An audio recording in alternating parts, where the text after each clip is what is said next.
This is Rosen, chapter 13.4 on recognizing languages.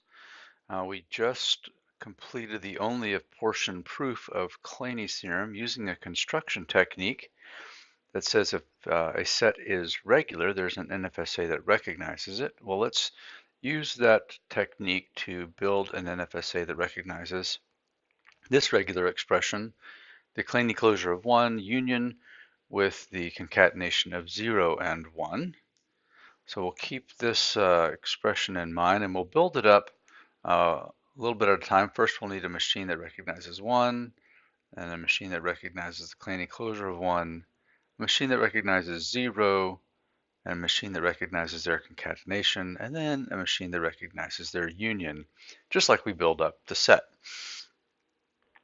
So here we go with a machine that recognizes 1, and it's from the basis portion of our proof. It's a machine that has a non-recognition start state, and once the symbol comes in, it goes to a recognition state.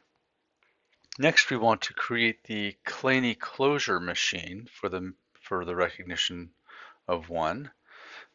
So remember how that works is we take this machine, we repeat it right here, we add a final start state that acts as a start state for the Claney closure machine, and whatever the input takes 1, or whatever the machine takes 1 for the input of the original machine, that is where the input will go from the new start state.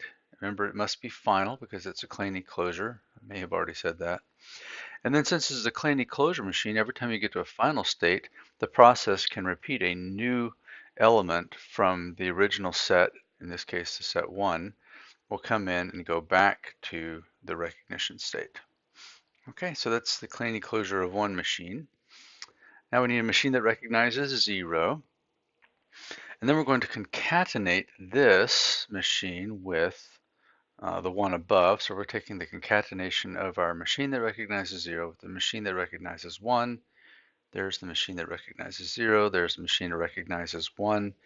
And remember, wherever an input takes the first machine in the concatenation, whenever the final input to a recognition, then it'll take it to the starting state of the second machine in the concatenation, and then we delete the finality of the state in the first machine. And since neither of these machines is a final state, then the start state here will not be final. Only they would both have to be final for S8 to be final. So that is the concatenation machine for 0 and 1. Now I want to take the union of them. So I'm going to do a union machine for these two machines. And that's shown on the next slide. And there's the Claney closure machine up top. There's the concatenation machine on the bottom. And for a union, remember, we get a new start state. And since the Claney closure machine had a final state at S13, then S12 will have to be a final state. And then wherever an input took the starting states from these machines, then the new starting state will also provide that same performance and go to the same states that the old ones did. So a 1 from S13 to S15 becomes a 1 from S12 to S15.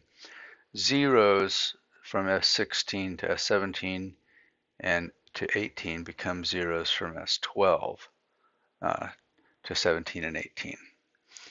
And that is the machine that recognizes the union of those two sets because it works with their respective machines we built up earlier. Now this looks a little bit extraneous perhaps, a lot of dead ends and rabbit trails. For instance, this path here to S17 does no good. Nothing ever gets to S16, so we could start to X out some of these extraneous portions and create a pared down machine that looks like this. It does exactly the same function. So you can see that S1 corresponds to S15, S0 corresponds to our S12, and this pair here corresponds to S18 and S19 above. And that's how we can use the construction portion of our proof to build finite state automata for any recognition state. And this one recognizes Kleene closure of 1 union 0 concatenated with 1.